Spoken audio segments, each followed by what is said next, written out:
Are we streaming, Fiona? Yes? Sorry, was that a yes? Okay, thank you very much. Good evening, councillors. Good evening, members of the public and anyone who may be watching us remotely. My name is John Ward. I am the chairman of this committee. And I am this evening supported by a number of officers, Robin Taylor, Head of Policy and Governance, and also who is also the monitoring officer, Daniel Bainbridge, who is the borough solicitor, who will, I think, be appearing a bit later, Louise Fleming, who is on the far side, Democratic Services and Business Support Manager, and Deputy Monitoring Officer, and Fiona, who is a stalwart here, who is our Senior Governance Officer. Daniel Bainbridge is joined by Zoom, Chairman. Oh, thank you very much. Item 1 on the agenda is to confirm the chairman and vice chairman. This committee is a unique one in Waverley, in that actually, according to the current constitution, the council appoints the chairman. It is the only committee that applies to, and is obviously some historical interest to many. But I would be grateful if the committee could confirm that they are happy with that and confirm the appointment of my vice chair, who is nominated as Michael Goodrich. Is that happy? Agreed. Thank you very much. And I'm sure my vice chairman would thank you for your ongoing support in this manner. Before I move on, just a couple of quick items that are sort of housekeeping. You'll observe that the vice chairman is not able to attend this meeting, and regrettably I shall not be able to attend the full council meeting at which these minutes will be presented, and therefore the vice chairman and I have agreed that the best thing to do would be if Councillor Peter Nicholson presented the minutes at council. Even though Michael Goodrich was there, he felt it would not be right to present minutes of a meeting that he had not actually attended. Just to confirm, we are sparsely attended this evening, which is quite sad, but we are quorate. And I will now move on to the minutes, which lay in the corner for the requisite time. Is it your wish that I sign them as okay at a later date? Thank you very much. Next item is apologies for absence. Fiona.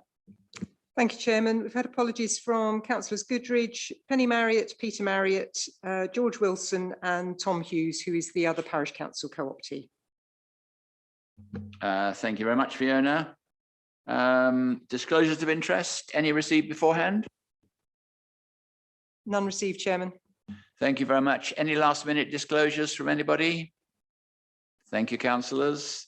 The next one is questions from members of the public. Fiona? No questions, and no questions from members either. Thank you very much indeed. That moves us neatly on to the monitoring officer's report. And I would ask Robin Taylor to lead into his report to the council. Robin. Thank you, Chairman. The report sets out anonymised data relating to complaints submitted to me about alleged misconducts by borough, town and parish councillors. As set out on page 6, since January 2020, there have been 15 cases. Some of those have involved more than one complainant and/or more than one subject member. 6 cases related to town and parish councillors and 9 to borough councillors. A third of all cases related to councillors complaining about other councillors. Most cases have been handled by me on an informal basis.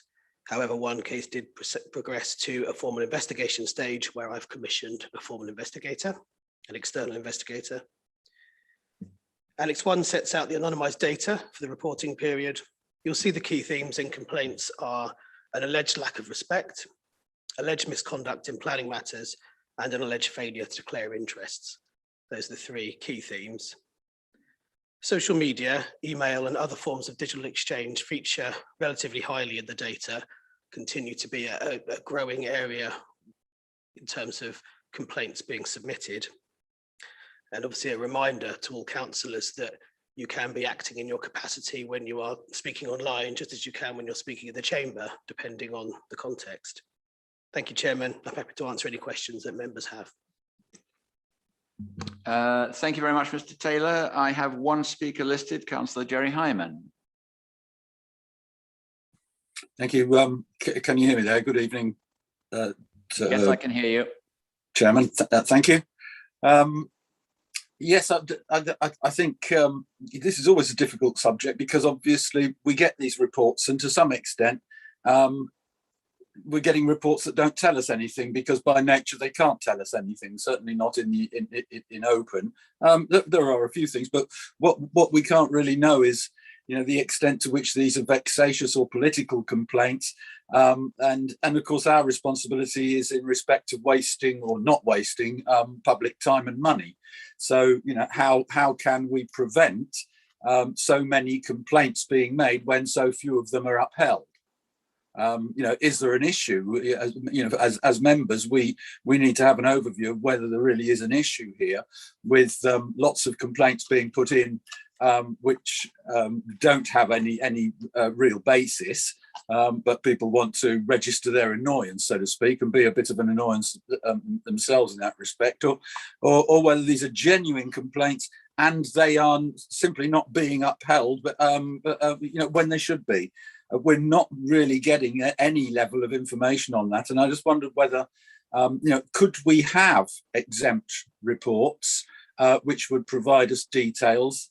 I appreciate we can't have details of things that are of cases that are ongoing, but you know, I do think that there certainly should be lessons that can be learned retrospectively, and there must be a way amongst this that we can save monitoring officer and councillors and members of the public's time and money by not having so many complaints when so few of them are actually upheld. You know, if we're not going to be upholding complaints, let's not bother having a system. At the other side of it is, of course, is I assume a parallel staff conduct complaints system. And should members be receiving reports about that? And again, obviously, exempt reports, presumably that the public would have to trust us to oversee it properly. But really, that's the issues. Can we get any further details of what's going on so that we know that we're not wasting money and time on this? Thanks. Thank you, Councillor Hyman. I think you will be at least partially happy by what I am about to say and some things that are already in the report. Thank you, Monitoring Officer, for your comprehensive report. And I too note with some concern the comments, if I may read it out, that there's been an increase in the number of complaints by a councillor about another councillor's behaviour and conduct. Having been a councillor for 14 years and thinking back over that time, I can remember some councillors, fortunately no longer with us, who were consistently ruder than anyone has been in the recent time and even took their ire out on members of the public. But managed to avoid being held to account. So whilst I note that the comments that complainants may be very angry or upset, but that does not mean necessarily there is a breach of the code. And I'm probably erring towards agreeing with some of the things that Councillor Hyman has said. It will have not escaped anybody's notice that all the councillor-to-councillor complaints were about lack of respect. And as already been alluded to, no breach of the code was found to have occurred in any of these cases. It may be that today's councillors are less thick-skinned than those of yore, or it may be that there is a political dimension creeping into councillor complaints. But you will notice in point 4.7 on page 6 of your agenda that in an endeavour to deal with this, the revised arrangements concerning responding to complaints will be the subject of a special report which will come to the next committee. And I am quite sure the monitoring officer will take on board all our complaints and the comments made by Councillor Hyman recently. Does any member of the committee wish to comment further? Councillor Nicholson. Thank you, Chairman. Well, as a newcomer, I was rather surprised and a bit concerned about the so many cases, but perhaps this is the new online mentality. People shoot from the hip, and I think what you said is a reasonable analysis. I have also one question on case 3, which I think that's the ongoing, possibly more important case, where this has gone to formal investigation in 2020. It's a little while before we've heard anything on that one. Is this quite a complex case? Is this why there is that delay? Shall I ask the monitor officer to respond first, and then I'll come to Councillor Knowles?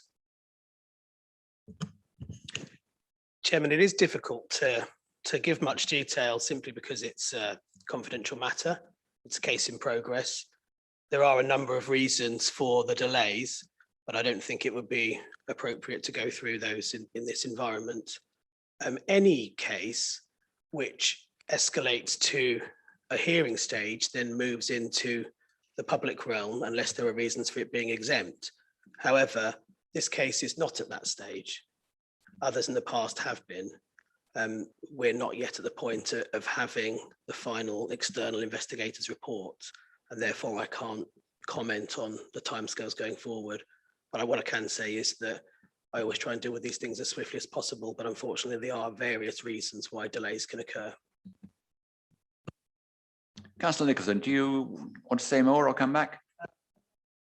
Thank you very much. That's a very good explanation. These things take their time and they need to be done properly. And I think that's a good explanation. I'm very happy about that. Thank you very much. Councillor Knowles. Thank you, Chairman. Such as yourself, I've been on this council a long time, and I was somewhat alarmed to see the number of cases listed. And I agree with much of what you've said. However, all of page 9, the agenda, a member of the public complaints, and all but one on page 11, the members of the public complaints. So I don't think we can just say, oh, well, this is councillors totally having a go at each other. And I noticed some of these, and there's one ongoing there, it's declaration of interests, and I just wonder whether some more training is needed in that way. I think when we were first elected in the dark and distant past, we were terrified of this, and the rules were strong, and we dared not declare an interest. And perhaps that should be reinforced.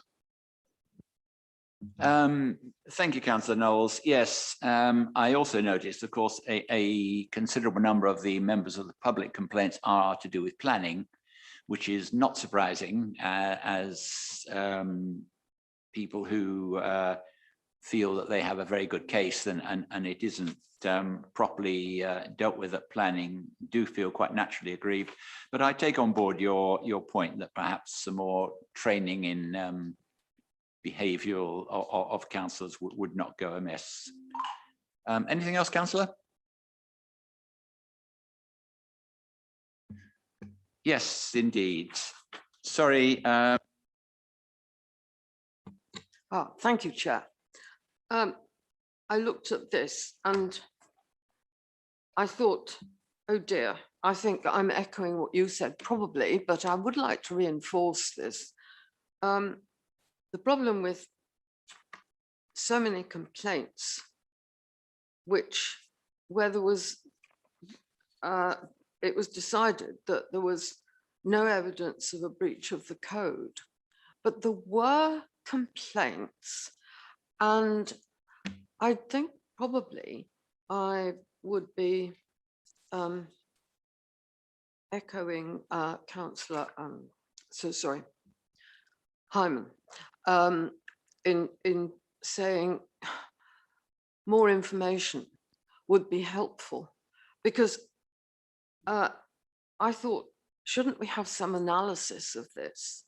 And then I saw that the revised arrangements will be the subject of a separate report. And to be absolutely honest, I know we've all reached a point where the pips are squeaking, but I think it would have been helpful to have had that report now so that we could look at that.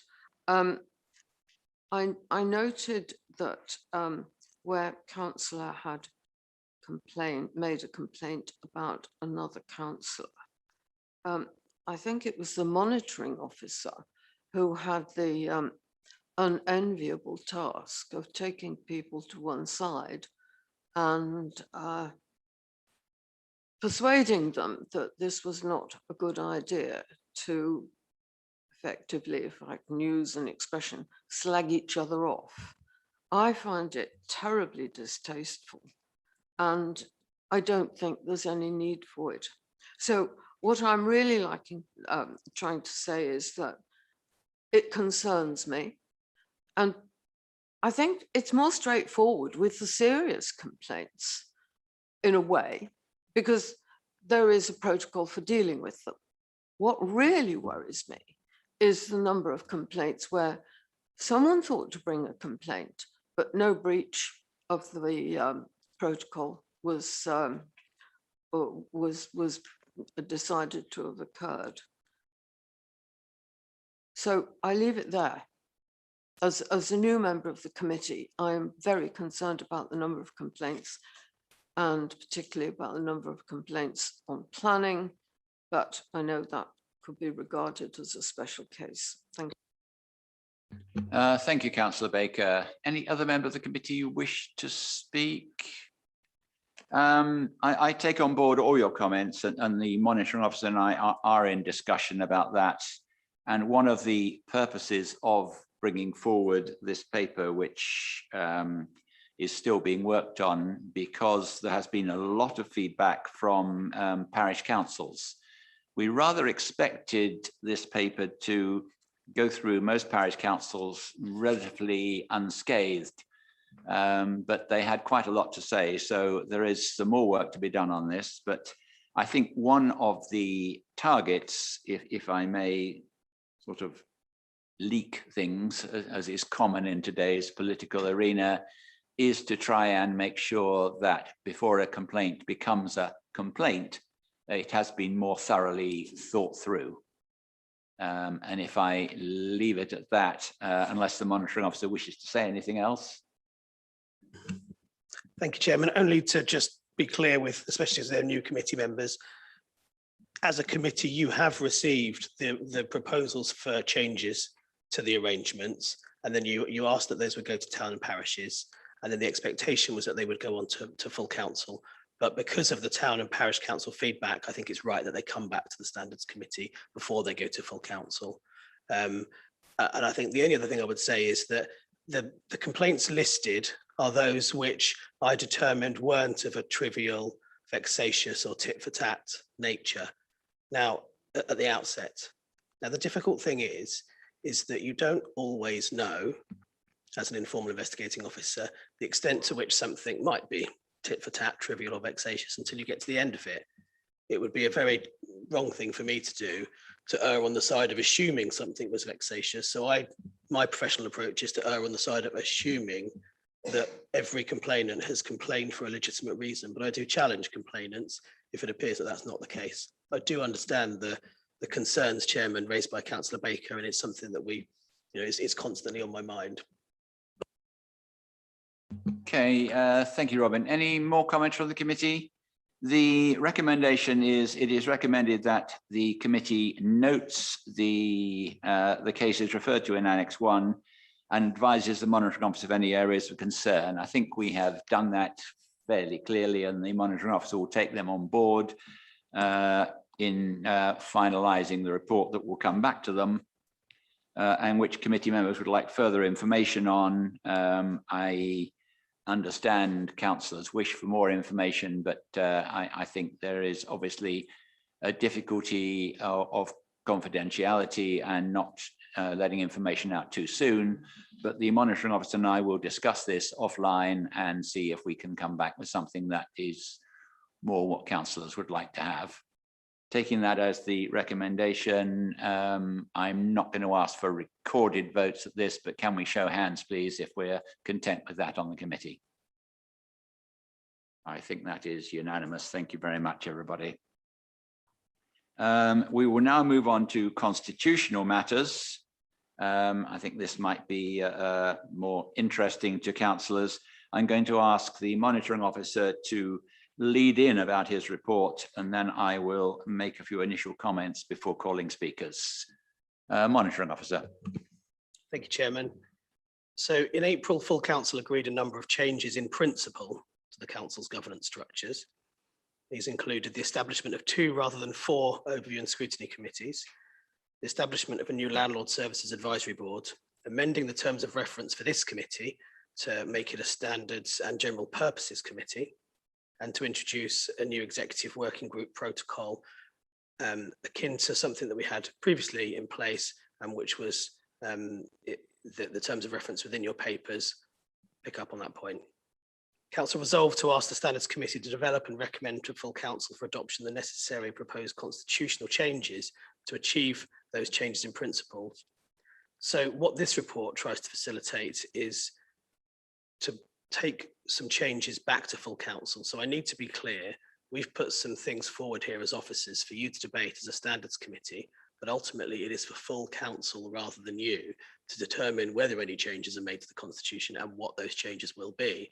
But obviously, it's a big and detailed task. So full council rely on this committee to come forward with detailed proposals for them to then debate. Contained within your papers is the report from the Overview and Scrutiny Coordinating Board. Thank you for that. And that's at Annex 1. Annex 2 is the proposed constitutional amendments relating to Overview and Scrutiny committees. Annex 3 is the proposed Landlord Services Advisory Board terms of reference. Annex 4 is the proposed Standards and General Purposes Committee terms of reference.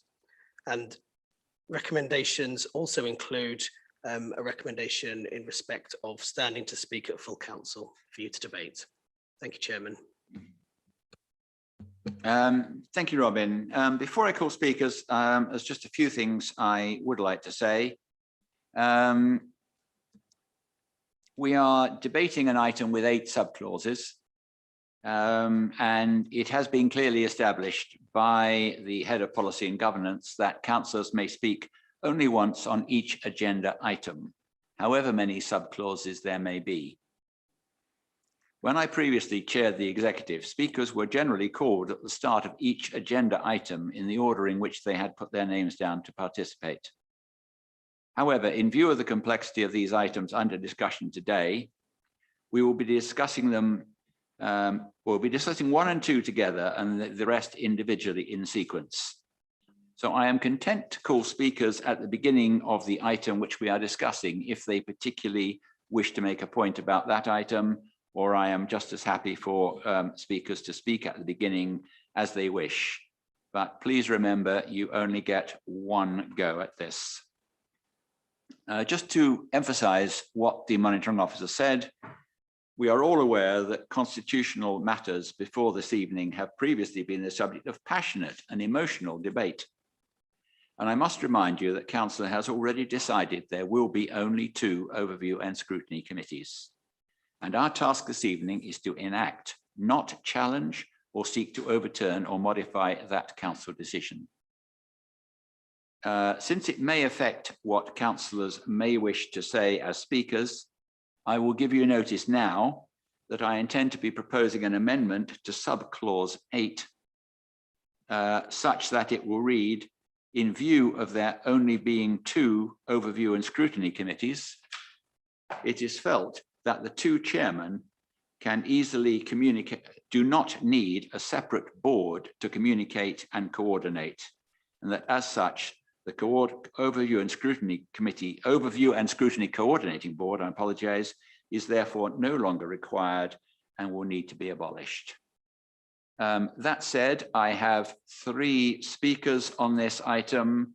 The first one I have is Councillor Seaborne. Do you wish to speak now or later, Councillor Seaborne? So I wish, yes, I'm on. I wish to speak, but covering 2 different areas. So can I suggest Councillor Martin goes first, in that his is more general for the first item, and then I'll follow. Of course, Councillor Martin. The floor, or whatever it is yours. Thank you, Chairman. I, of course, am not happy that the four scrutiny committees are going from 4 to 2, but as you say, that was agreed, although it was actually agreed in principle, whatever that may mean in full council. So perhaps we could still debate it, but I will choose not to. You'll be pleased to know.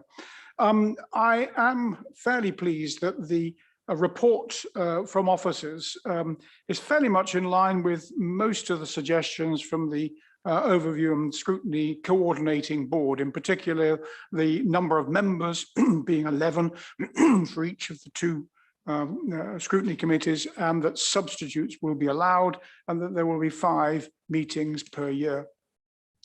There are 3 areas of concern that I have.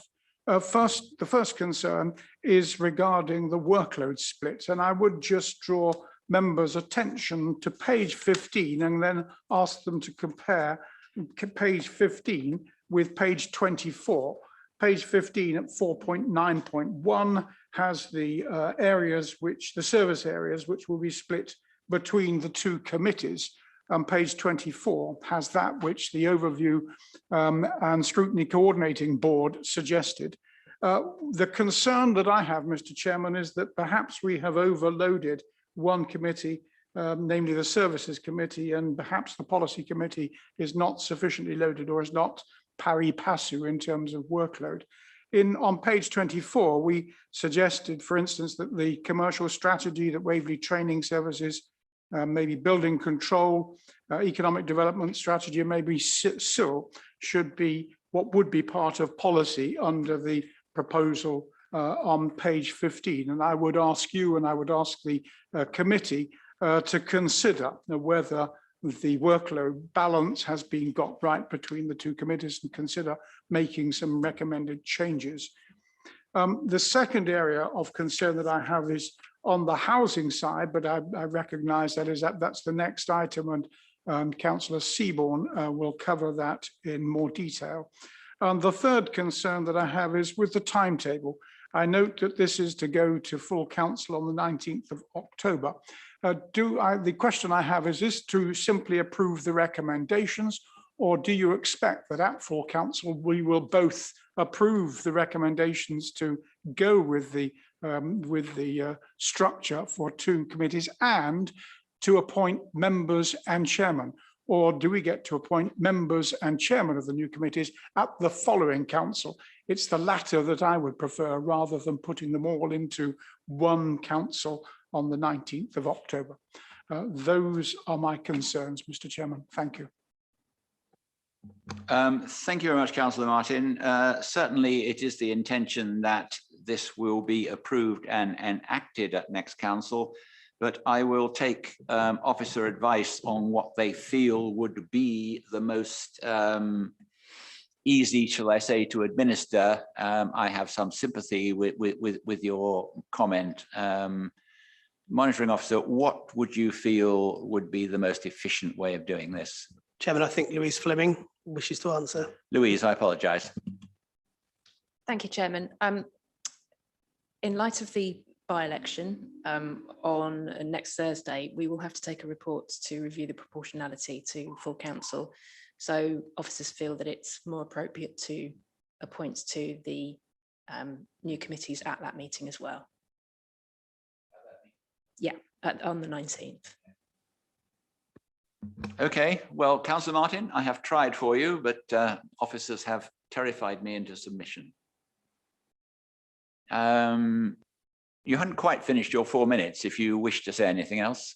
I would merely wish to say I'm disappointed at that response. I think it will be more efficient and more sensible to have the new committees and the membership of those committees at a later point, when we've been able to properly understand and digest what the membership shall be. Moving from 4 to 2 is a substantial change, and I think political parties may need a little more time to consider that. But so I would urge that perhaps this committee may consider that, and urge the officers to reconsider that. Thank you. Okay, thank you, Councillor Martin. Chairman, can I just pick up, Chairman, if I may, pick up on that point? We will, as officers, go away and look at how to do it, but we will certainly pick up on Councillor Martin's point that the political groups need to be involved in nominating to whatever structure of committees we have. So obviously that is a point that we'll go away and look at, but whatever the approach is, we'll make sure that the groups do have the opportunity that they always have to engage with putting forward members onto the different committees. Thank you, Monitoring Officer. Councillor Seaborn, do you wish to go now, or do you wish to speak before item 3? I'll go now if I may, Chair. Thank you. I wish to talk to item 3, but I think since it covers scrutiny, it's appropriate to talk to it now.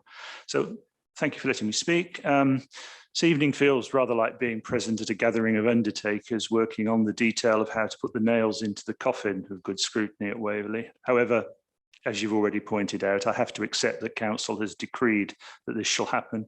So I'd just like to ask you to focus on a couple of details on the path towards the new arrangements. And the first point I was going to bring up is a variation on the theme that Councillor Martin just discussed around timing.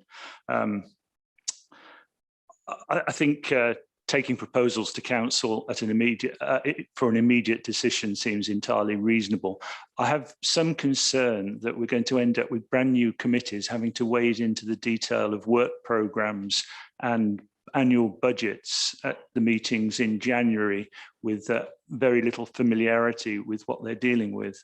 And I wonder whether some consideration could be given towards certainly setting up the committees, agreeing their composition, and giving them the opportunity to maybe sit in on the existing committees, but possibly not actually meeting until after the budget and the work programmes are in place, because otherwise I hate to say it, but I suspect the quality of scrutiny will be nowhere near as good as it might be if the existing committees who are very familiar with their service areas are allowed to scrutinise those particular items. So I'd ask if I could leave that with you for some consideration. And then the other item I'd like to talk to is recommendation 3, which introduces the Landlord Services Board. The scope set out in Annex 3 seems to me to be handling items such as work programme and budget that require scrutiny. But with an executive member on that board, it can't scrutinise. So who scrutinises the board's recommendations before they go to executive? If we end up with this arrangement, it seems to be an exercise in diluting the ability of council as a whole to scrutinise proposals going to the executive. So is that really what best serves our tenants? The concept of the board's clear and it's understood. But I just encourage this committee to take a good look at the terms of reference and carefully review them so that adequate scrutiny of those recommendations that need scrutiny do actually take place. Thank you, Chair. Thank you, Councillor Seaborn. I now have Councillor Hyman. Thank you, Chairman. Yes, I think it's probably best I speak now rather than leave it or try and split in two. If I'll start almost at the end, I suppose. In respect of standing to speak, I understand that you're not going to, or this proposal is not to stop people from standing to speak if they particularly want to. It's to allow people who don't want to not have to. And I don't have a particular objection to that. I think it's quite intimidating, particularly for new councillors, to stand and speak. But I do think that actually we should really all try to, in recognition of the respect for the role, the position, and respect for our residents, who we serve. So I wouldn't want it ruled out, but certainly I see an issue here with in respect of what we call poo, what I call poo and pope. Poo is a point of order, pope is a point of personal explanation, and you need to stand up in order to be able to do that. That's the way that the chairman will recognise that you are standing and that you wish to make one of or the other points. And will then bring you in. I do have an issue of how we're going to sort that out then. It's something that mustn't be forgotten in rewriting it, to allow us to ensure that points of order can be properly made, because obviously it's very difficult if you have to interrupt the meeting standing is an interruption without making any sound. So that's an awful lot better way of doing it. And of course, it's been difficult in virtual meetings to replicate that. Anyway, moving on. Of course, nobody really wants to scrutinise themselves, but that's what we've got to do. You know, the decision I do support in many ways, and what we have to do is make it work. But the issue is that at the moment, a lot of time is spent on KPIs, key performance indicators. I don't know what how much effort's been put into looking at whether we can do KPIs separately, because actually, if you look at the amount of time that the committees, particularly environment and value for money, the busier ones with the busiest agenda, where we simply don't have the time to do anything, to do everything anyway in the time available, the amount of scrutiny time that we would be losing, it'd be more than half in reality, because obviously we're losing two out of four committees. We're going to have a lot less time on scrutiny, and if we're still doing the KPIs, it's simply not going to be possible to do it. So it would be what Councillor Seaborn has said, the death of scrutiny. How are we going to make that work? Because scrutiny isn't working at the moment anyway. So you know, I look at this as an opportunity to make improvements.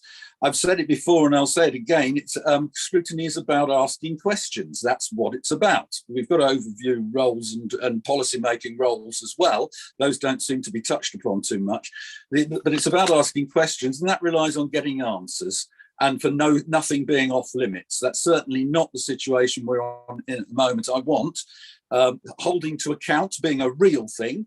It's an obligation that we do it. It's part of the checks and balances in the public interest for the people we serve.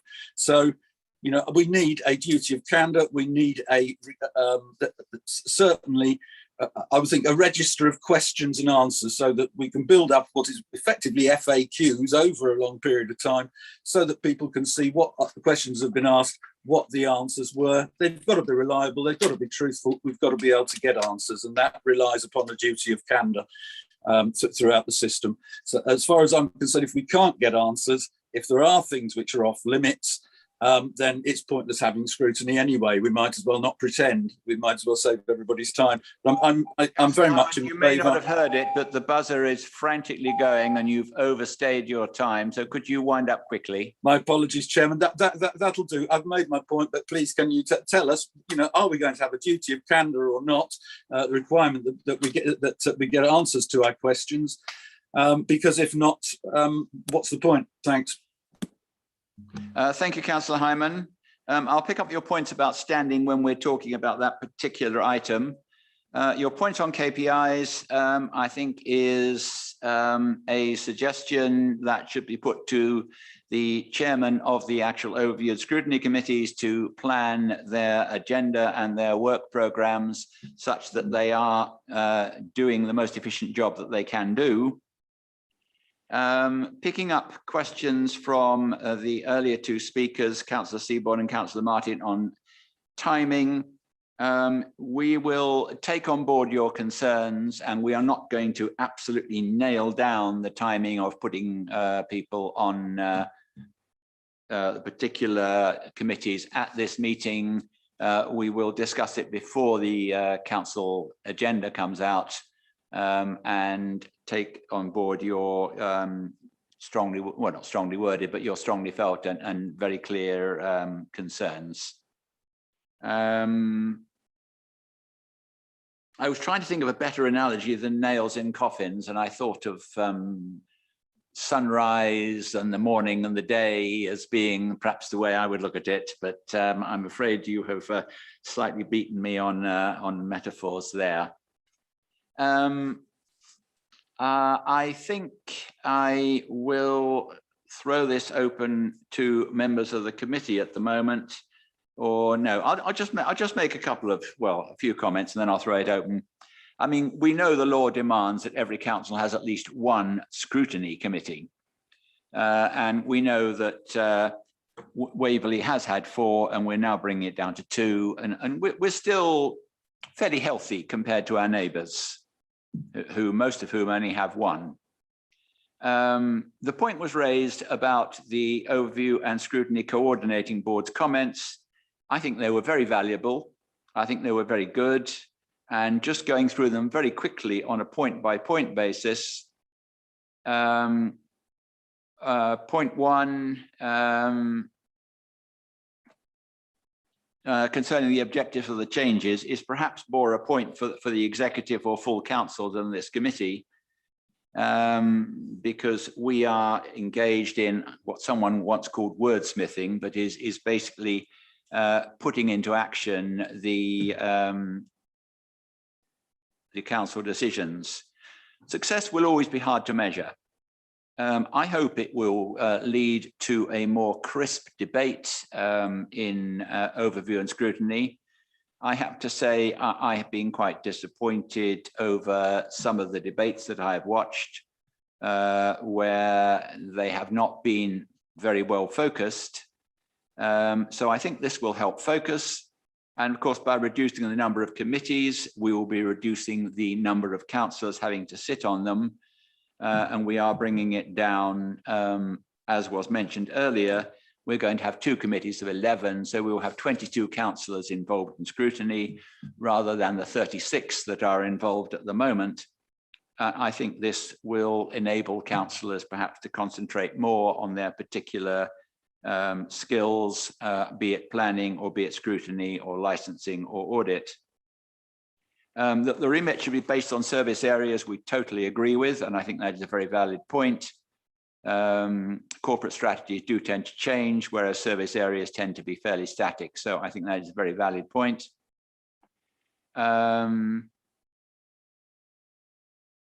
Titles. There's still quite a debate going on in titles. I'm going to keep quite quiet on that, except to say that I prefer short, succinct titles. Titles such as value for money and customer service got so long that in fact the customer service bit got dropped off just about everything and everyone referred to VFM. So I'm quite keen on a single item names for these committees, as it allows you to put a broad amount of topics in them. I do take the point that was raised earlier about it appearing that one committee is overloaded compared with the other. And looking at that, this is a point I have actually raised with officers. The answer I got, which seemed to be reasonable, but members of the committee may wish to comment, was that business transformation is going to be a very major item. And although there are fewer items listed on the first committee, the officers were fairly confident that the workload's balanced, but I'm sure members of the committee may wish to comment on that. I've commented on the number of people in the committees, which I think is fine. Retaining substitutes was always the intention, and I think it's a very good idea. And having chaired ONS committees for some time, I totally endorse the value of overview of task and finish groups. They are perhaps one of the most valuable things, and I do agree that we should allow the committees to have as many as can be resourced by the officer resources we have, and that generally I think will be the limiting factor. It was always the intention, looking at point 7 of the overview and scrutiny coordinating board, it was always the intention that they would dovetail into full committee council meetings, and that will be done. And a point 9 that they made, the relationship with overview and scrutiny committees to the executive. I think that is probably one of the most valuable and one of the things that really has not worked well in my view. And the idea of having a more formal communication between executive and overview and scrutiny chairman, I think will improve the executive and improve overview and scrutiny. I am really looking forward to overview and scrutiny committees coming up with firm recommendations and minutes, and these going to the executive, and hopefully regular meetings between the chairman and deputy of the relevant overview and scrutiny committee and the leader and deputy of the council. Having spoken for longer than the few seconds I promised you, I will now throw this open to members of the committee. Sorry, I shouldn't point. Peter, go ahead. No, thank you for that, Chairman.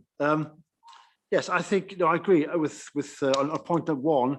I think 11 members is right. It's an increase from 9, and it's that's the right sort of number. Substitutes. I remember when substitutes were first brought on in this council, and first people were a little sceptical, but I think that quickly went because people do like the idea of substitutes. They are part of the committee. They read the papers and they do come on, so they feel as though they're part of the committee, and you get a sort of seamless transition of people go out and people come on. So that's a good thing. I understand the problems about workload division, but I think it's a very clear and logical split in the work done. And looking at it again, I can't really see how you might change one item into another. As for the naming, policy and services, I like that. It's a quick, snappy title. It's very good. So yes, I'm very pleased with number 1. Thank you.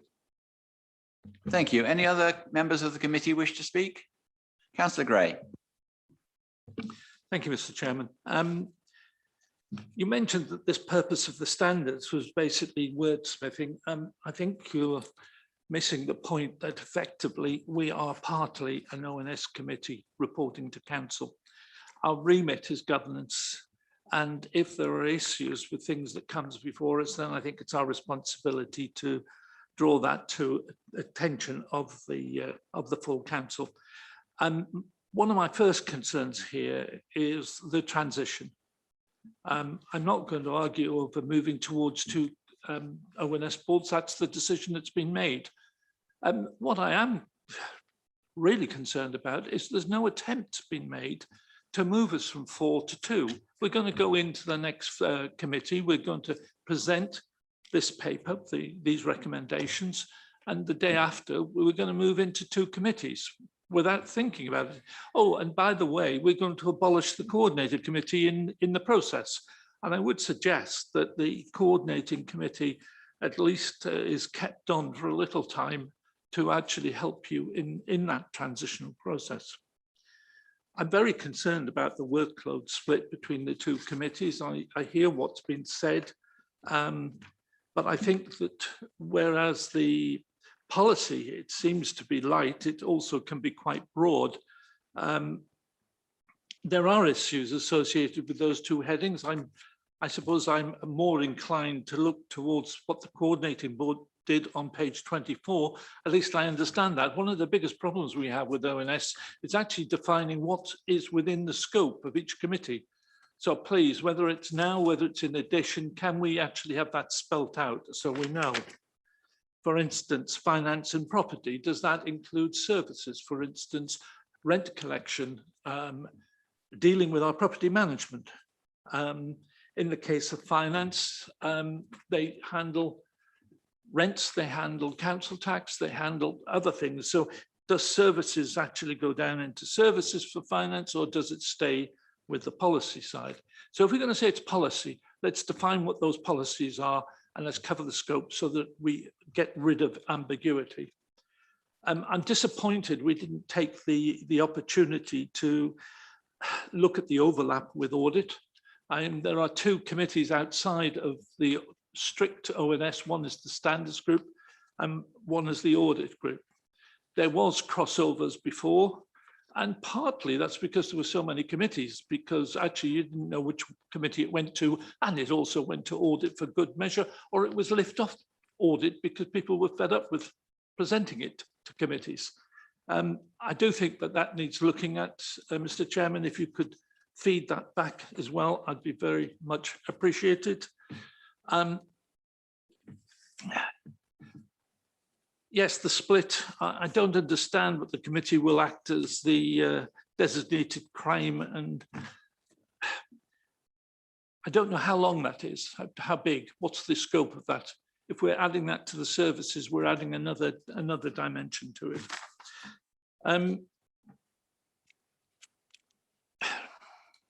We come back to the standards committee. We're adding a catch-all and any other things we should feel that isn't covered elsewhere. I'm not happy with that. Who is to say that the standards group won't have one view and the executive will have another view?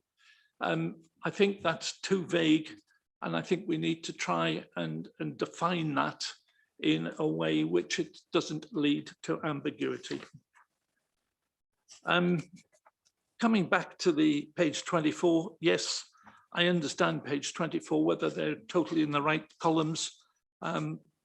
I think the headings are pretty good, and I think the areas of scrutiny, having a scrutiny purely on policy, it will extend. The word policy, where does it start? Where does it stop? Thank you for listening to me, Mr. Chairman. Thank you, Councillor Gray. I have much sympathy with a lot of what you've said, and I accept your rebuke about wordsmithing, although actually it is a word I picked up from my vice chairman, which I shall make sure I don't use again. And I would point out that I've questioned it with him as well, Mr. Chairman. Thank you, but you're quite right. I mean, I was probably trying to emphasize that we should not be changing council decisions, we should be enacting them, but that probably isn't the right word, and I shall avoid it in future. I think your point on transition is very, very valid, and I think a lot of discussion needs to go on between probably us on the standards, officers, executive, and probably overview and scrutiny, just to see how we can make a smooth transition, because as you rightly point out, things that change overnight rarely go smoothly, and we do really need to look at that. I pick up again concerns over the differing workloads, and I would encourage officers to think about that very carefully to make sure that we have got it right.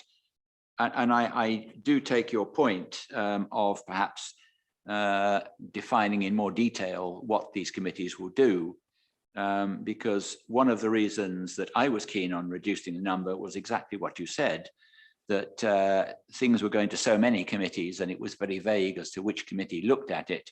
And it would be a retrograde step if we didn't fix that and make sure that it was clear which committee was picking up which. So I will certainly take that on board and with the officers. Anyone else on the committee wish to speak? Not you, Councillor Knowles? No, okay. Mr. Chairman, could I just come back? You didn't comment on the standards catch-all phrase and clarity on that. Can I come to that and item, whatever it is, when we're talking about the standards committee with your indulgence? Okay, Councillor Baker. Thank you, Chair. May I just make a point of information at the outset, and that is that I have my phone beside me, and if I look as if I'm fiddling with it, it's because it operates my hearing aids. So just to, allay the fears of people who think that I might be distracted, it's helpful anyway. Now, to return to the item under consideration, my view about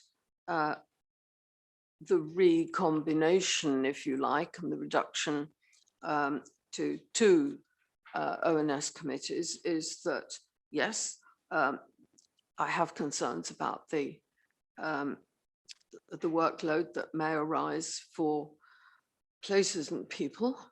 I don't really like these titles. I will just set that out. I prefer corporate and community, or something else that is one word for each. I really do wonder what places and people means. Resources and performance conveys more, I think. About the actual work involved, I think that scrutiny needs to concentrate minds. We don't want it to become diffuse or diluted in effect. And I think that the reduction to two scrutiny committees should make this possible. We've been hearing people's people's talking about focus, and I think it is valuable to bear that in mind. I'm very pleased about the putting community welfare and housing in one scrutiny committee, because they make natural bedfellows, and I've always regretted the fact that that I actually couldn't be involved in community, all aspects of community that the council might have an interest in, and not being able to be involved in it because I was on the housing scrutiny committee. As regards the numbers, I'm happy with 11.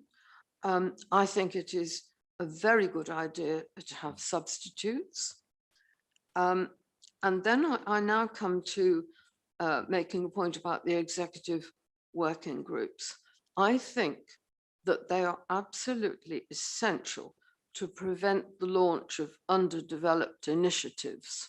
Members of the executive do need to know what they are doing individually and have an understanding of that.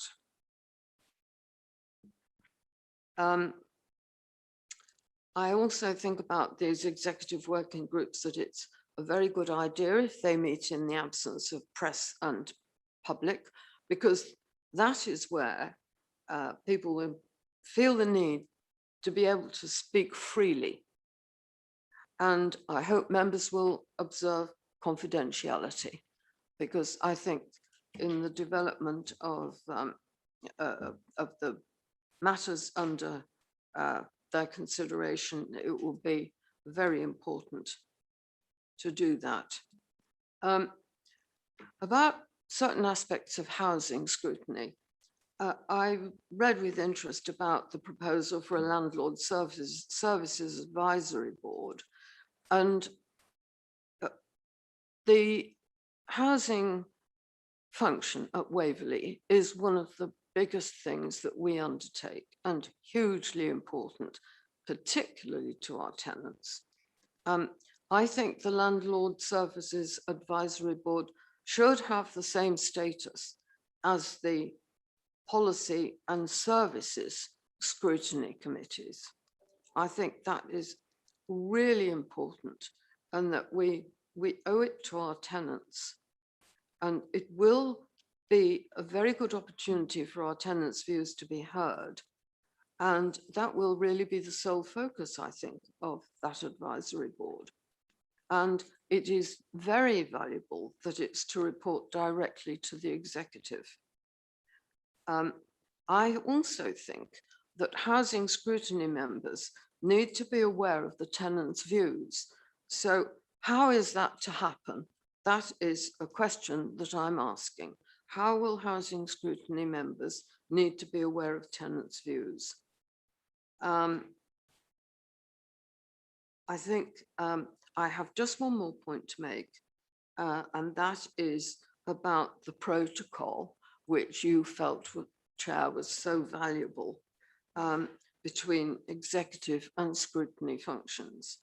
And I think that I see that actually that protocol is sort of to be established over time, maybe not protracted, but my view is that it would be better if it was established at the outset of these new arrangements. So I've gone through a number of points, Chair. Thank you for indulging me. I think that's all. Thank you very much, Councillor. Yeah, names of the committees is something that is exercising grey matter across a fairly broad spectrum. Corporate and community was one of the original suggestions, and the reason it didn't find a lot of favour was because in ye olden days, which unfortunately I'm old enough to remember, we had corporate and community, and it was felt with this new fresh-faced approach, we should have a different name. But I think we probably, whilst I'll be asking councillors to approve what we have in front of us today, I think if we can come up with better names, an amendment at council would not be inappropriate. But I would be interested in any comments from any other members of the committee on that. I understand your concerns about who is scrutinizing this housing board. It's going back really to SIGs, special interest groups, which I liked a lot, and were disbanded for reasons that I never quite understood. Because you're absolutely right. It is a huge part of our budget, of our responsibilities as a council, housing. And I chaired Housing ONS for quite some time. And I did always feel that it was kind of scrutinizing itself, because it talked all about the housing, but it was an overview and scrutiny committee. And then it promptly indulged in self-scrutiny, and it had tenants on there. So this idea of having a group with tenants on it, reporting directly into the executive, and leaving the overview and scrutiny committee, whatever it's called and whichever one it ends up being, to actually scrutinize them, struck me as a good idea. But I do take on board your point that we need to make sure that what comes out of this housing board is available for scrutiny, and clearly so, if that makes sense. Councillor Knowles. Yeah, just looking for your guidance, because I'd said no, not to speak, because I thought we were only doing 1 and 2, but we seem to have strayed all the way down. So are we now into general debate? I was hoping to keep them on the straight and narrow, but being a lovely, flexible creature that I am, I let them stray. So stray if you wish, or come in later if you wish, Councillor Knowles. Okay, Councillor Knowles has reminded us all that I was letting people speak as they wished, it struck me. But basically, I'm looking at subclauses 1 and 2. Is there anything else that people wish to say on those before I put those two to the vote of the committee? In that case, committee, looking at subclauses 1 and 2, because they are inextricably tied together, can I have those in favour, please? Right, that is everyone except Councillor Gray. Councillor Reynolds, you're not actually entitled to vote on this, as you probably know, with that happy grin on your face, but I should have reminded you of that at the start. So with the exception of Councillor Gray, that is approved. Moving on to item 3, landlord services. Point of order, Chairman. I mean, if you're going to have votes for, you should have votes against and abstain. My apologies. I was abstaining primarily because of the issue of transition. I don't have a problem with the issue because it's implementing executive, but I am concerned about the transition. So that's why I wish to abstain. Thank you for letting me come. Thank you, Councillor Gray, for enlightening me and correcting me. I should have picked that one up. So 1 abstention and no one against. Item 3 is Landlord Services Board. Did you wish to come in at this time, Councillor Knowles, or later? Fine, okay. Landlord Services Board, I've touched on lightly in answer to some comments from earlier councillors. I've always felt that having tenants on an overview and scrutiny committee was not the right place for them to be, that they should be on a board of some sort that was directly dealing with their difficulties, and that then the overview and scrutiny committee should scrutinize whatever that board did. So I am quite pleased that this has come forward. You will notice that there was some thought of making this a decision-making body. This certainly has come up previously when I was leader of the council, and I personally was not in favour of that. And as the monitoring officer has written in his report, Waverley traditionally works in a different way. So that is not being recommended, although it is within the gift of the leader of the council to devolve things to various portfolio holders as is his or her wish.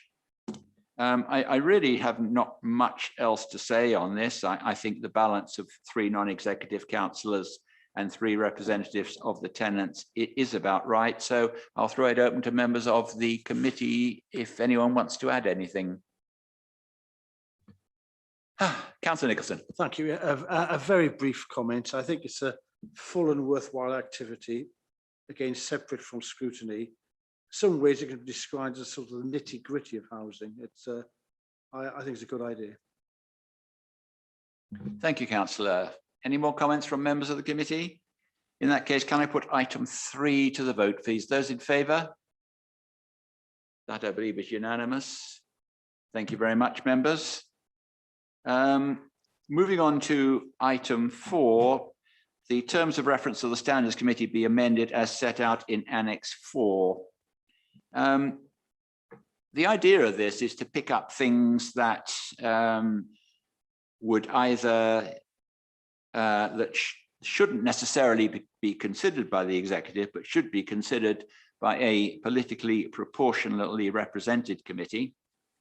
It is to avoid having to set up ad hoc committees, such as recently, for instance, we set up to consider the Boundary Commission reports, where when I was leader, I set up a cross-party committee to do that. If such things came within the remit of the Standards Committee, which is a cross-party committee and which is used to dealing with things like standards, I think that would be much more efficient. The one thing I would like to add to this particular recommendation is, and it was in my mind beforehand, and I have discussed this with my vice chairman before this meeting, it is to create substitutes for this committee, which is one of the recommendations of the coordinating board.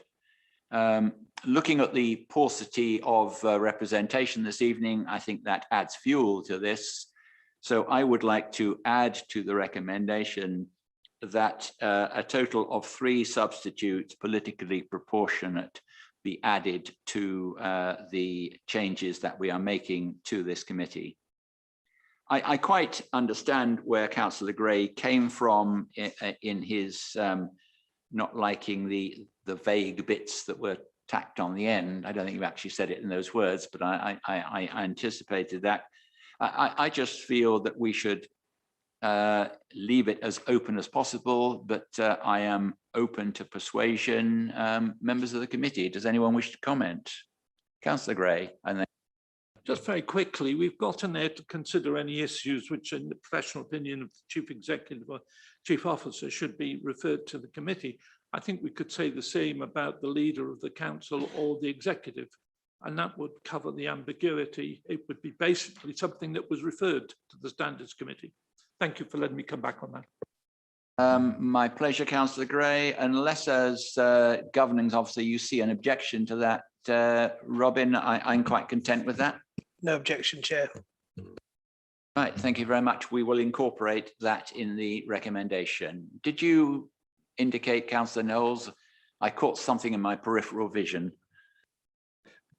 No, but I think this has been strengthened somewhat now. Thank you. What I was going to say was many years ago, and no officer that's here now, on another committee wrote a report a bit like this. And I said to him, who wrote this? It said, looks like Sir Humphrey Appleby. He said, thank you very much. I said, no, that wasn't a compliment. It was because it said nothing. But I think it says a bit more now, thanks to Councillor Gray. Thank you. Councillor Nicholson, did you wish to speak? No. Okay, fine. Councillor Baker, are you okay? Okay, in that case, with the addition of 3 substitutes and the addition of the wording so eruditely announced by Councillor Gray, can I put that recommendation to the committee, please? Thank you very much. That is unanimous. Moving on to subclause 5, the executive procedure rules be amended as set out so that the executive working groups can move forward. they are effectively the rebirth of the SIGs, which I am very pleased with, but I'm going to say little on this and throw it open to members of the committee who may wish to speak. A pleasing, I was going to say a pleasing silence. Councillor Nicholson. And I'll be very extremely brief. No, it's a very good logical report, and I entirely agree with it. Any other councillor on the committee wish to speak? In that case, can I put that to the vote, please? Are those in favour? That is unanimous. Thank you very much. Moving on to subclause 6. Council procedure rules be amended as set out to remove the requirement to stand. I know a number of people are not madly keen on this, and Councillor Hyman raised this. I have to disagree with you, Councillor Hyman. I don't think it indicates any disrespect to our residents if we remain seated. We remain seated in all our committees, and many of our town councils remain seated, and they are respectfully going about their business. We have had this terrible pandemic on us, which has caused us to use Zoom, where obviously standing would be inappropriate and quite ridiculous. But since still having to take counsel outside of this chamber due to health concerns over the virus, I have not noticed that when people have been sitting because the mayor has been giving them a dispensation, I've not noticed a lack of respect of those sitting compared to those who recently chose to stand. So I am totally in favour of this. I was when I was leader of the council, and the current executive is totally in favour of it. I have raised the comments, and even at last council, I think it proved to be true that these microphones are such that anyone tall stands up and bends over, and we get the delight of looking at the top of their head while they talk to the desk. Anyone who has papers tends to hold them up in the air, and they either get in the way of the microphone or they shield their face.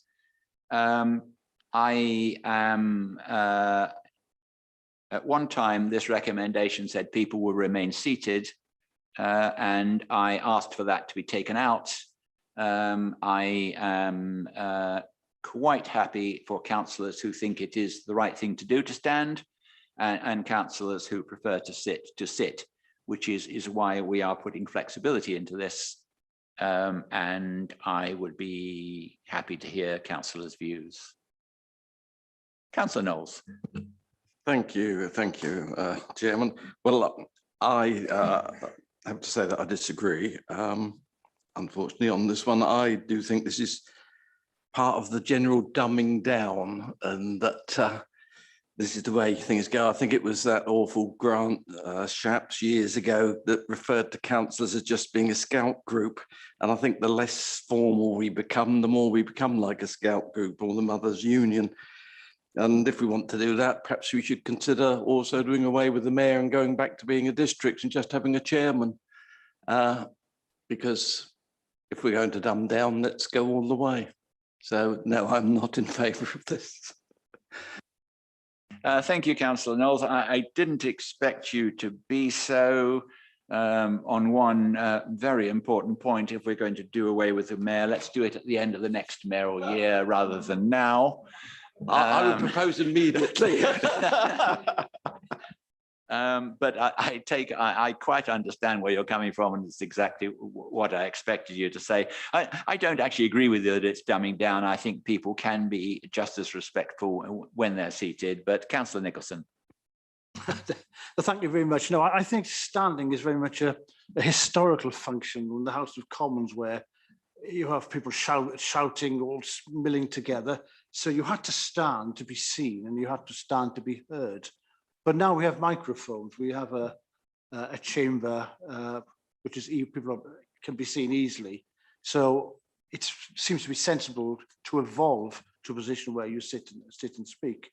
I will ask for respect. I agree with you. I think if an individual doesn't have any respect sitting, they may have less respect standing because they get rather more puffed up and get carried away. So I think really people ought to have a choice. I mean, some people like to stand. It's rather like singing. Some people can't sing sitting down, so they like to stand. Others think it's perfectly logical to sit. And I think the answer is to allow people to do both. Thank you. Thank you, Councillor. Councillor Baker and then Councillor Gray. Thank you, Chair. I'd just like us to think for a minute about practicalities in this arrangement and in particular audibility. I think people need to speak close to the microphone, particularly while we are in other premises and not using the equipment in the council chamber. It's hugely important.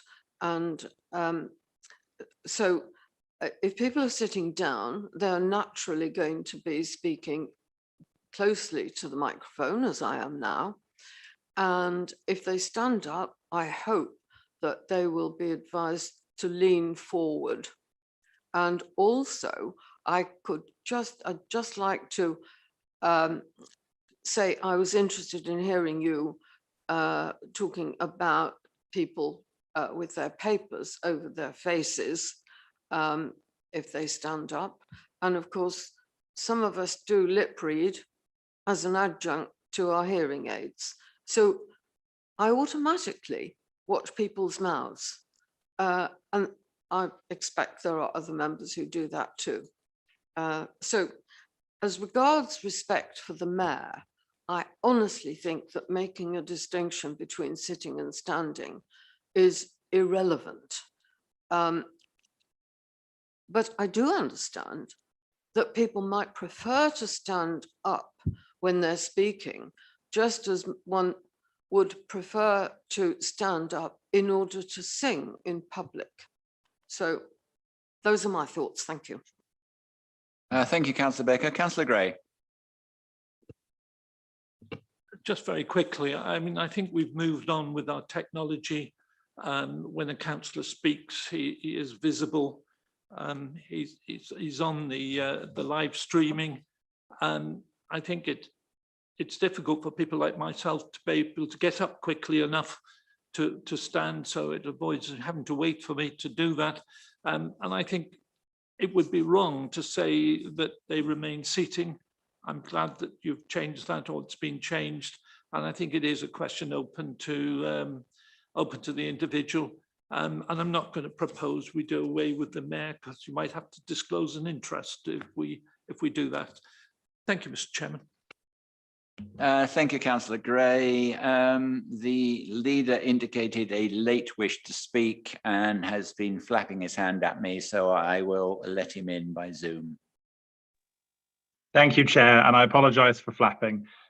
Just to say, I think the points that Councillor Gray and Councillor Baker made regarding inclusion and equality within the council are probably the two most valid in this equation, as we need to make sure we aren't discriminating against any of our members in regards to how they speak. And certainly the choice to stand means that members who want to can do, and those who don't want to can't.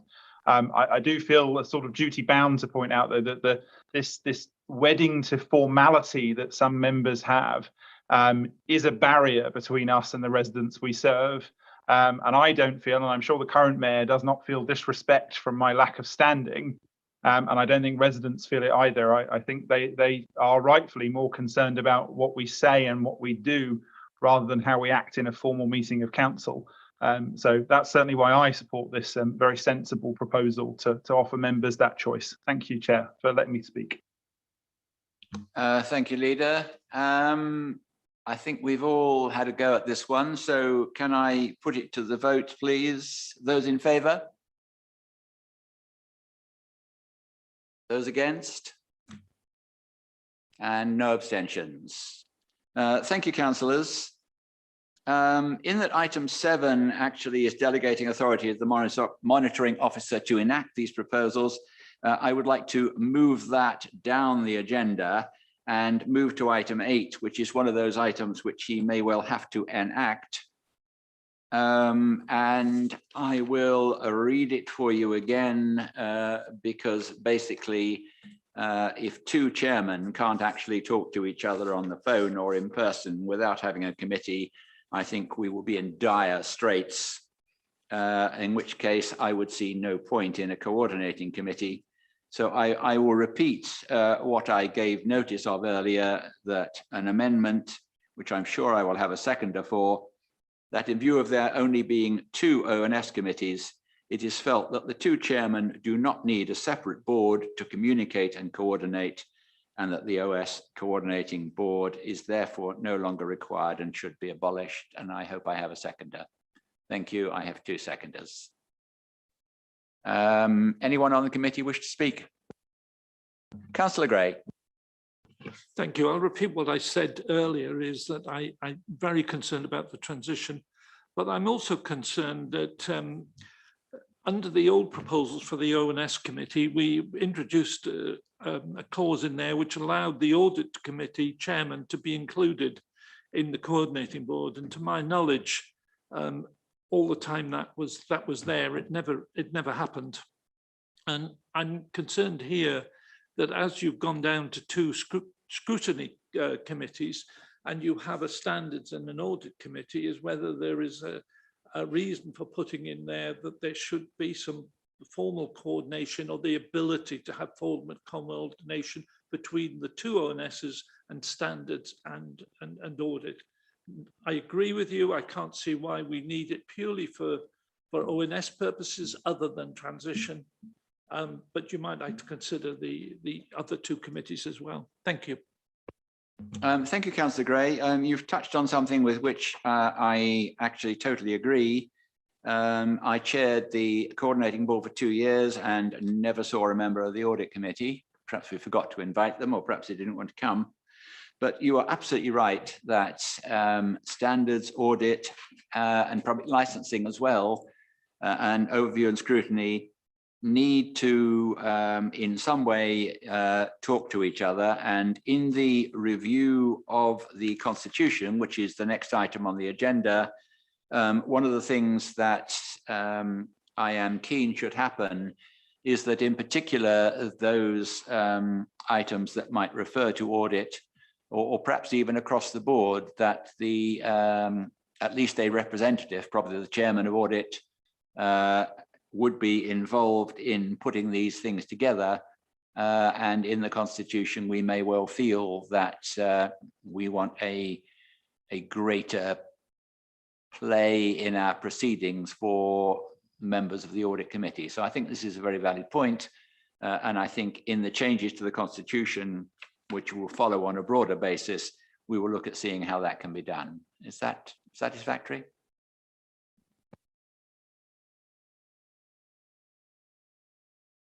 Sorry, anyone else wish to speak on this? Can I therefore put what is item 8, which I've moved up the scale, as amended by me, to the vote, please? That is unanimous. Thank you very much, councillors.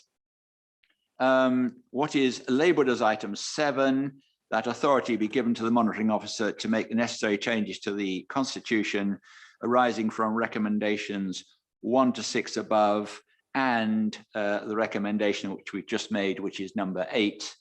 I would like to add, please. Apart from that, I have nothing more to say on item 7. I think it's a procedural matter, unless anybody wishes to comment. In that case, can I put that to the vote, please? That appears to be unanimous. Thank you, councillors.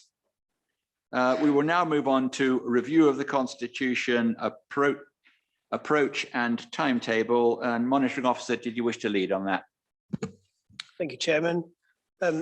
This report also relates back to the 20th of April Council meeting resolution, but whereas the previous item dealt with specific changes to the Constitution, this item relates to the resolution of full council to ask for a general and comprehensive review of the whole of the Constitution.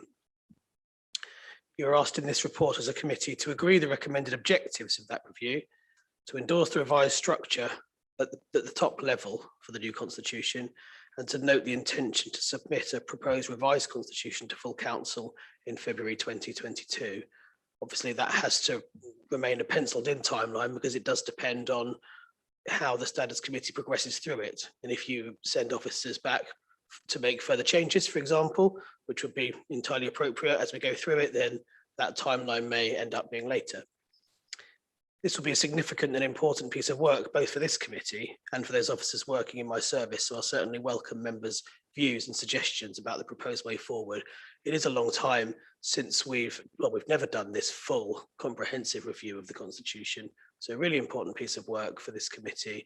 And thank you very much, Chairman. Happy to answer any questions or contribute as you wish. Thank you, Robin. I would just raise 2 points, one of which you have referred to already, is that the timetable, whilst highly desirable, is not set in stone if this gets more complicated, and we are looking at the whole constitution. The other thing you will see on the back page of your agenda is a proposed revised structure, which a lot of work has gone in by the officers, and you will note that item little 2 asks us to endorse the revised structure. There is a very good reason for using the word endorsed. It means that the officers have a starting point and they have put a lot of work already into thinking about how it should be structured.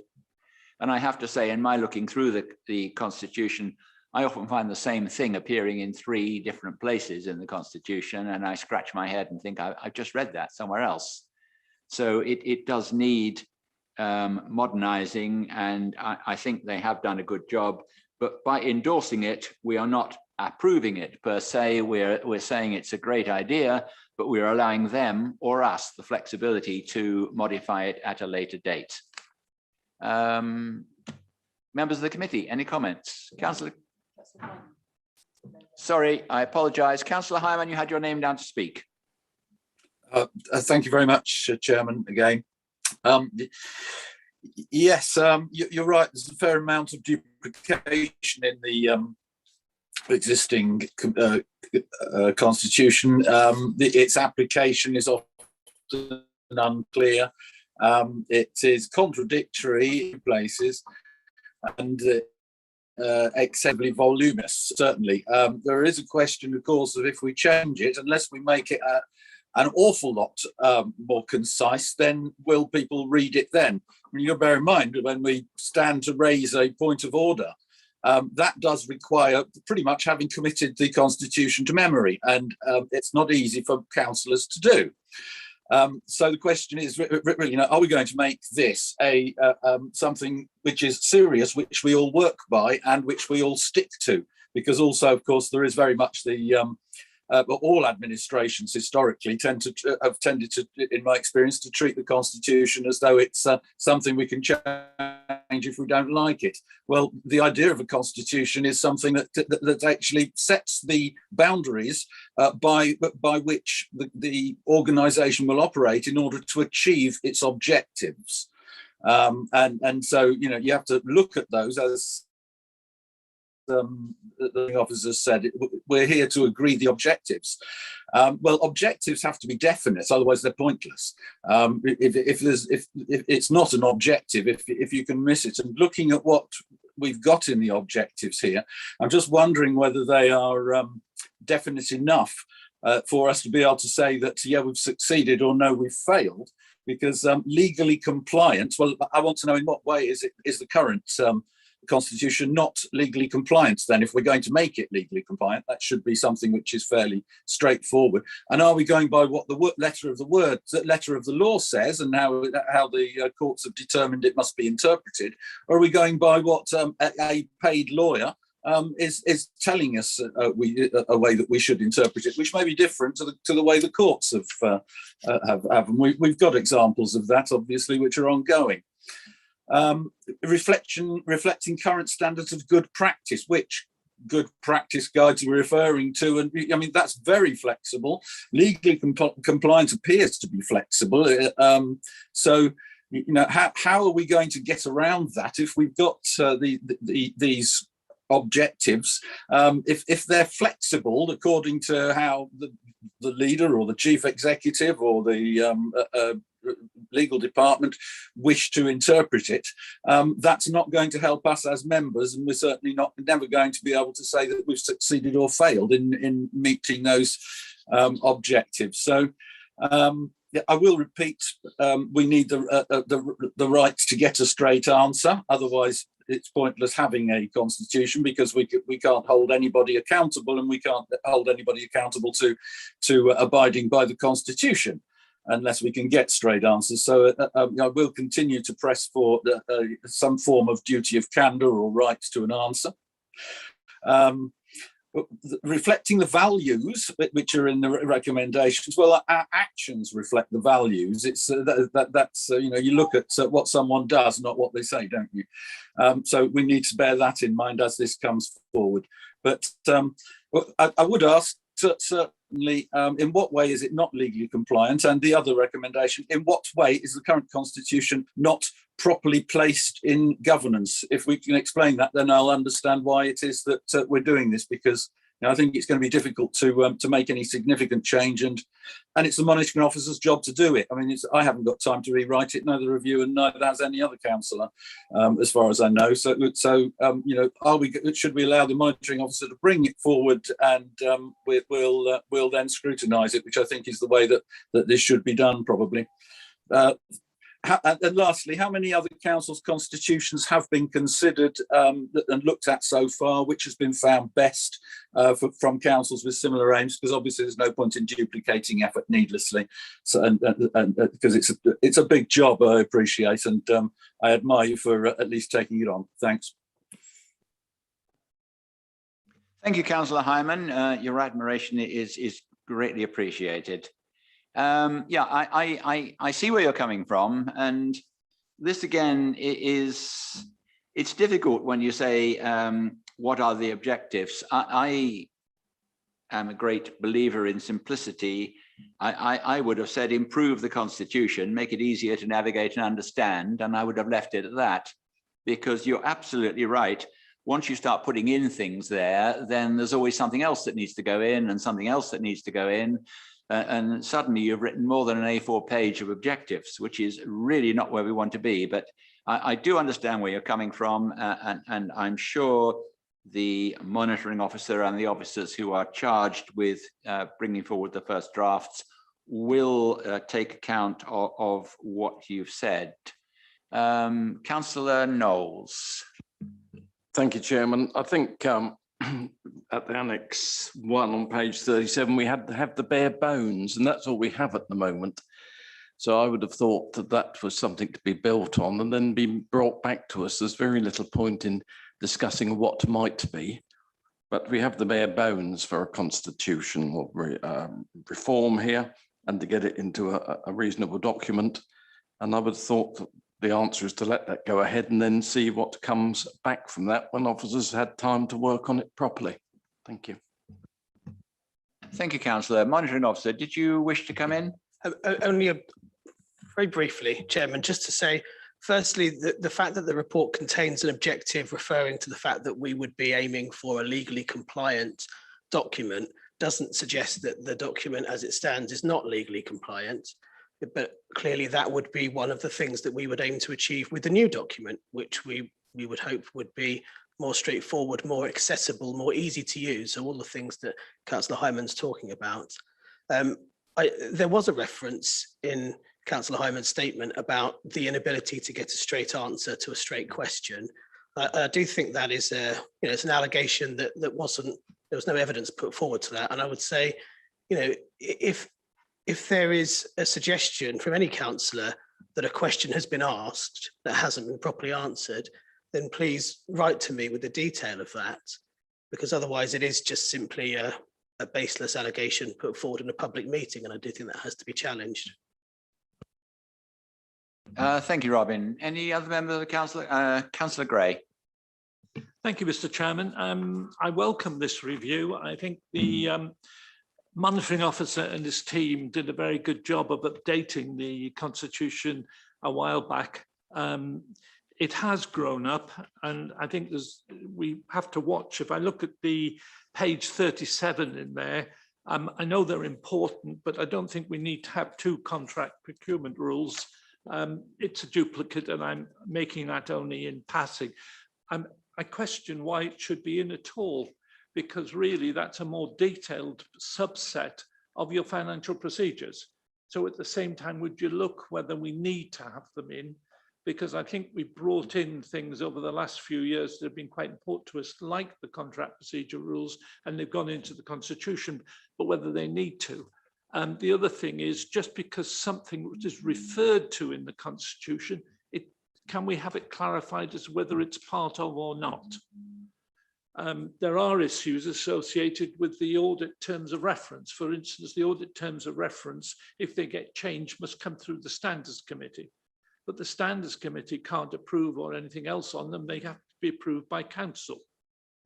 So there are 1 or 2 anomalies that we've got at the moment. And I would suggest possibly standards is the same, is that it has to be put in there in such a way that it isn't having to go through the Standards Committee on the way to the council. Apart from that, I welcome this. I wish the monitoring officer and his team well to meet the February deadline. I personally, perhaps you should extend it by at least a month to give yourself a chance, especially with new ONSs coming in and other things, but it's a very well worth exercise for us to have an updated. Thank you, Mr. Chairman. Thank you, Councillor Gray. I think I probably agree with you, but we'll probably keep the date in, if only to have the joy of telling the officers that they're late. Any other members of the committee wish to speak? Councillor Baker. Yes, briefly, Chair, thank you. I'm very pleased to see on page 37, part 4, codes and protocols, that it includes a protocol on member officer relations. I'm pleased about that. To be absolutely honest, I do not recall whether it was included in the previous documents, but I'm glad that it is continuing to be included in the new constitution. I think I would like to emphasize that amongst the present values of the council, I value openness and transparency. And certainly this document is going to promote those values in terms of expressing them in the Constitution. And I also see that a lot of the duplication in the old Constitution, as it was drafted, is being removed. And I just think it's a jolly good idea. Thank you. Thank you, Councillor Baker. I'm sure Fiona on my right will be pleased with your words, because she has been beavering away and trying to come up with a simplified list of headings, and it has not been an easy task. Any other member of the committee wish to speak? There are 3 sub-clauses to this recommendation. I would like to put them all to us together. Is that agreed? Thank you very much. I believe that's unanimous, and I believe we do not need to exclude the press or the public. So at 20:38, this meeting is closed. Thank you very much, everybody.